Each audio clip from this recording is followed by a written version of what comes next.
licenciado Pelegrín Castillo Semán.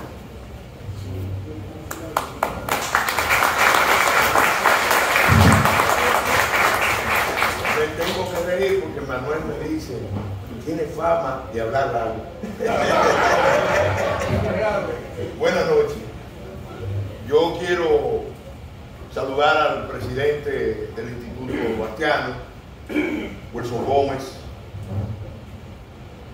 y agradecerle la nueva muestra de gran apertura que esta institución tiene con los sentimientos y las corrientes de la dominicanidad. Eso se manifestó con mucha fuerza cuando asumió la responsabilidad de liderar el movimiento de la marcha patriótica, que al parecer tiene necesidad de resurgir con más fuerza ahora.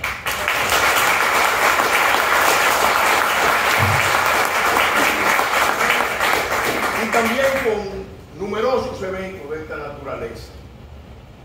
Pero este tiene una singularidad. Yo quiero felicitar a Osvaldo Montalvo Cosío por la publicación de esta obra.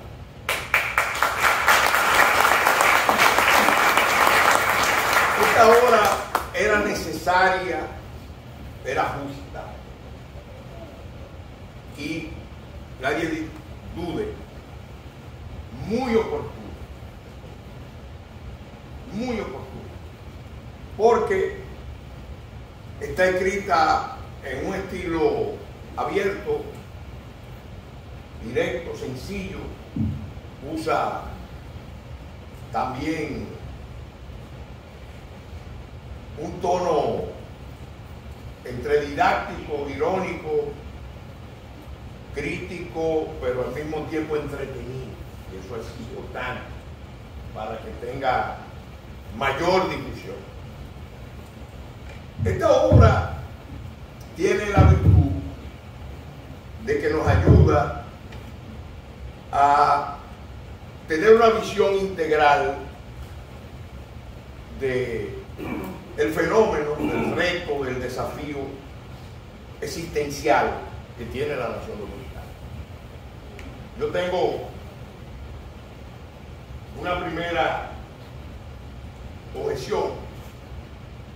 Personalmente me gusta hablar de ocupación, no de invasión, porque hay invasiones que luego se retiran, pero cuando vienen con ánimo de ocupar o de reocupar, de reconquistar la parte oriental de la isla de Santo Domingo, que es la estrategia oculta que hay en todo esto que estamos viendo, que venimos viendo desde la década de los 80, pero que ha venido desarrollándose con la aplicación de criterios de gradualidad, aplicando las técnicas de la ventana de Overton o de la rana hervida. La rana hervida. Bueno, tenemos que hablar de ocupación. Y solamente hay un dato, que entre muchos, que señalan claramente que estamos en presencia de un fenómeno extraordinario. El Ministerio de Interior y Policía tiene la estadística de que hay 475 asentamientos identificados en el territorio nacional. Y todos son nichos de atracción de esa migración, de esa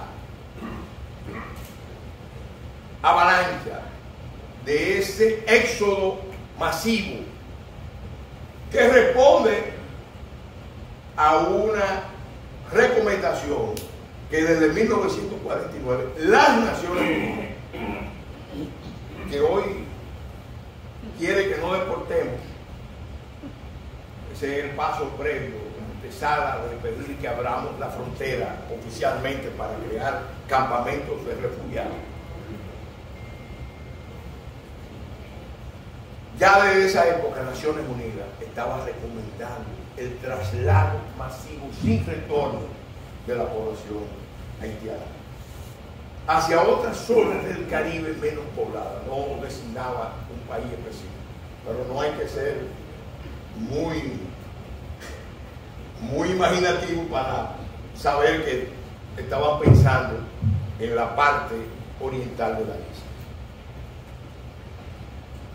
Esta obra también tiene la gran virtud de que, como dijo Manuel, como dijo Damaso en sus excelentes explicaciones,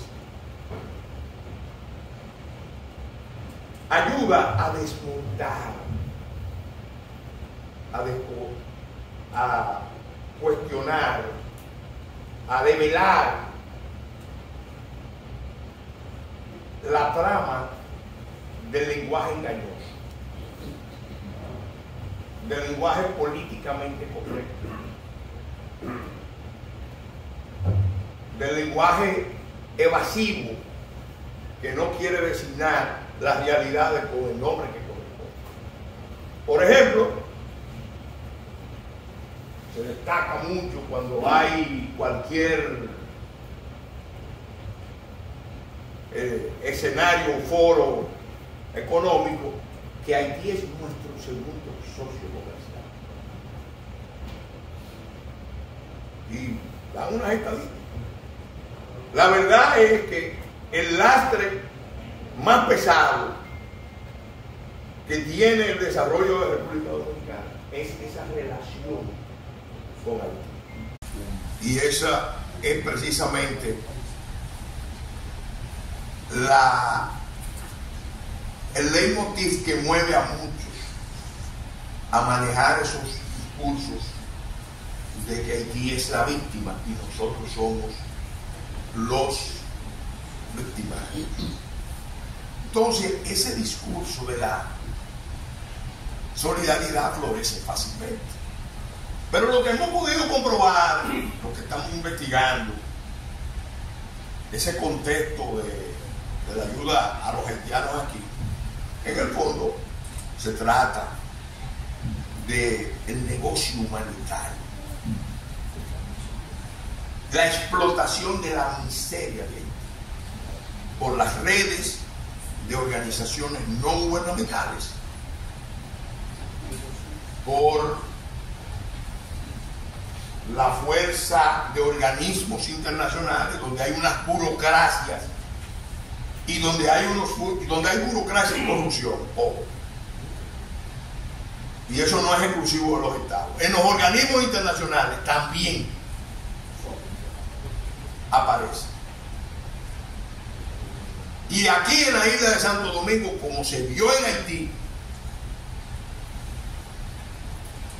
fue dramático lo que pasó con todas esas misiones que fracasaron. Entonces,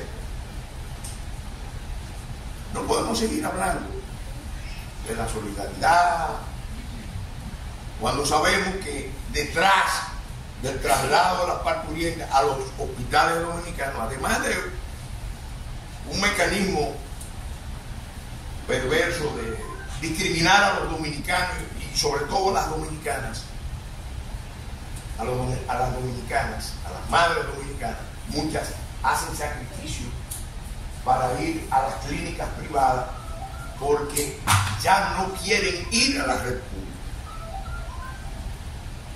Eso es terrible. Este año que termina, tenemos el 37% de partos en la red pública. Y los funcionarios del gobierno actual, como los funcionarios de los gobiernos anteriores, saben que eso es insostenible, que eso es inviable, que terminará colapsando el sistema público de salud, el sistema de las maternidades dominicanas para las dominicanas.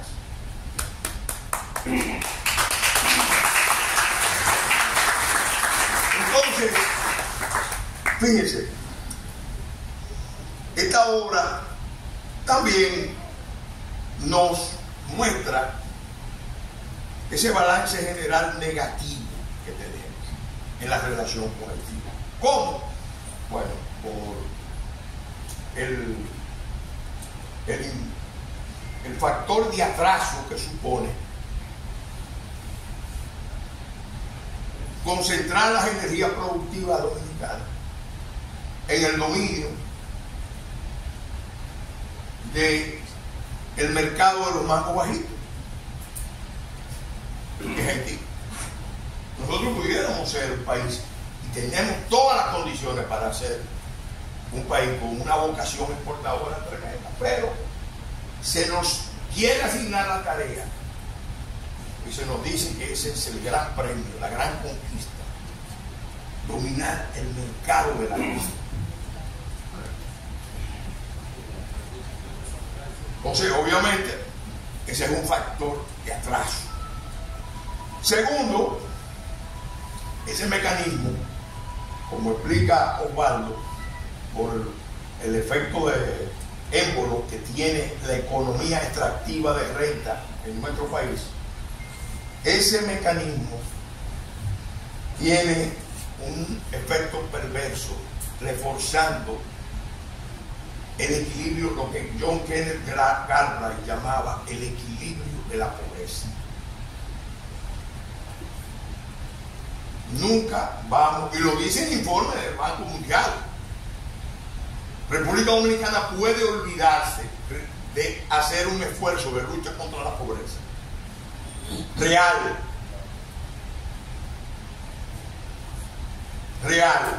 porque también nos maquillan las estadísticas para poder sostener ese esquema.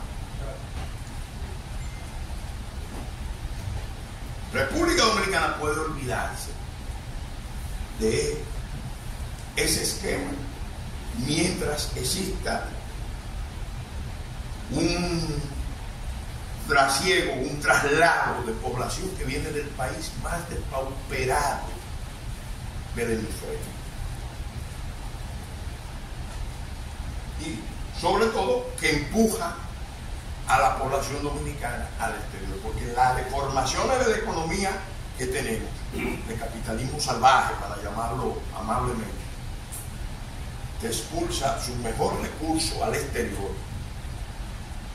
te lo expulsa a la informalidad, pero atrae, por ese efecto de émbolo, unos flujos migratorios que lo que hacen es reforzar ese esquema de pobreza.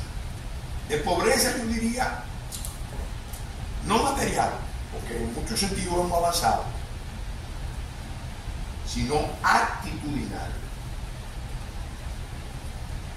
Aquí, lo hemos dicho y lo podemos probar, se están usando los subsidios públicos para el desplazamiento de los dominicanos de los mercados laborales.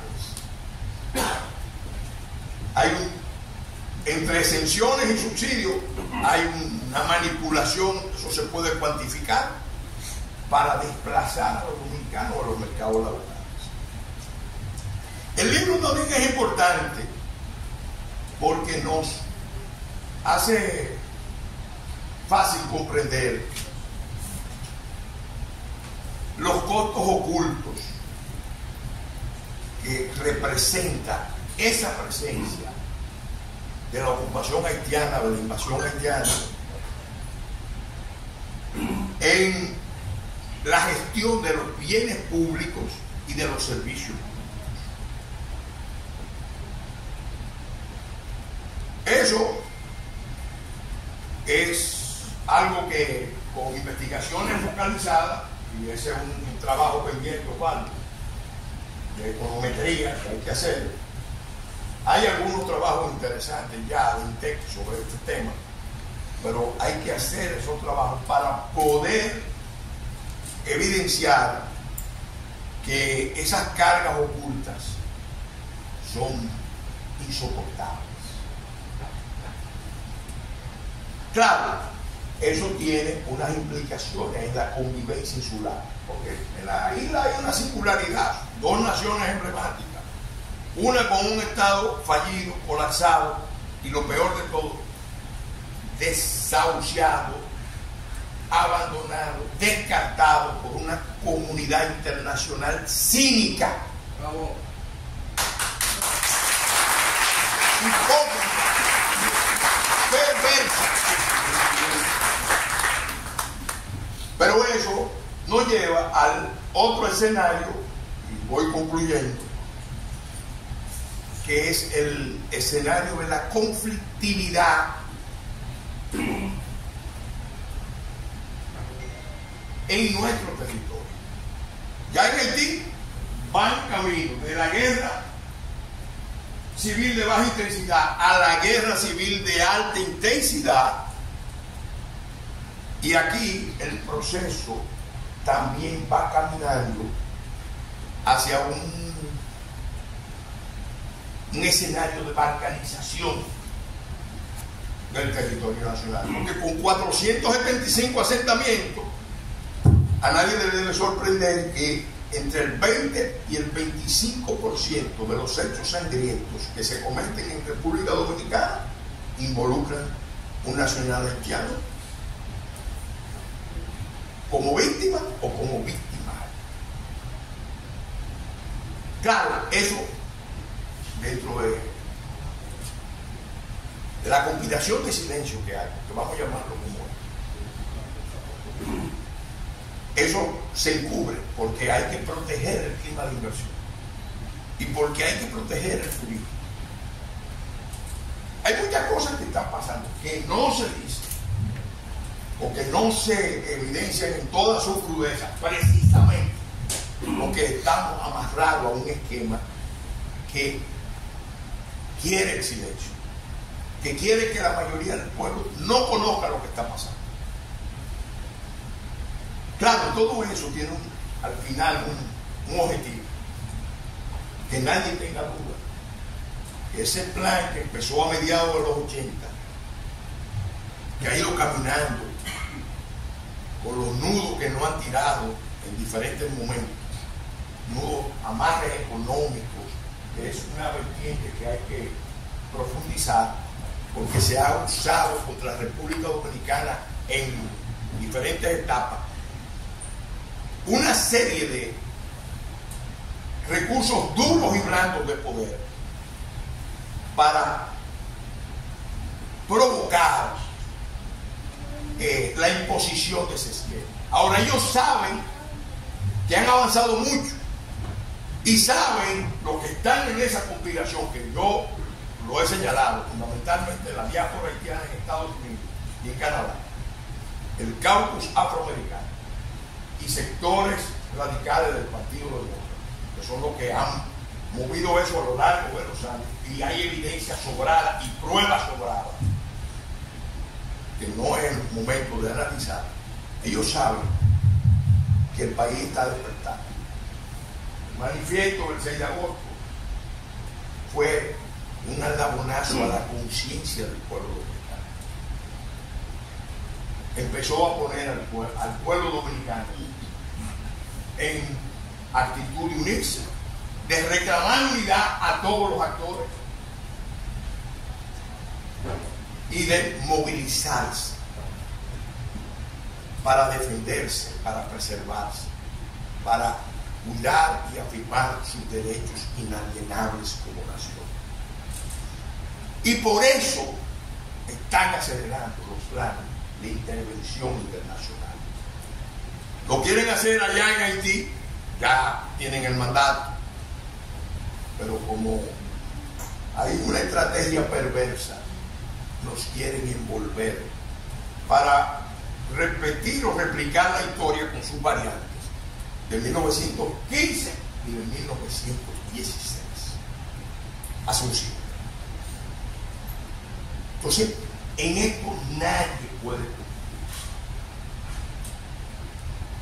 En esto hay mucha malevolencia y obviamente mucha complacencia, mucho sometimiento, mucho servilismo, mucho miedo mucho temor en las clases dirigentes del país. Por eso la importancia de que levantemos al gran actor, el que falta, el que aparece en los momentos críticos, el pueblo dominicano.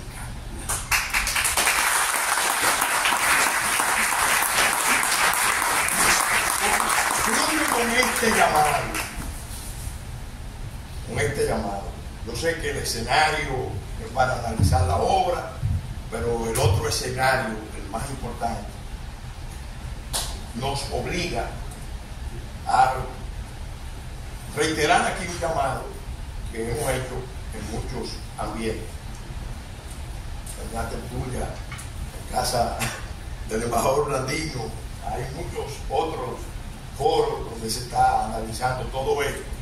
Pero nosotros venimos diciendo que además de poner al pueblo a marchar de nuevo, se necesita que empecemos, como en 1920, a constituir las juntas patrióticas dominicanas. Más allá de los partidos, más allá de las facciones de los partidos, más allá de las coyunturas electorales. Y eso lo debe hacer la ciudadanía más consciente y más informada. Porque los que están en la brega de los partidos, yo estoy, pero no me olvido de los principales. Sabemos que es necesario, ahora más que nunca, la unidad nacional, porque solo un pueblo unido, lo dice el manifiesto del 6 de agosto, solo un pueblo unido con la gracia de Dios salvará la paz.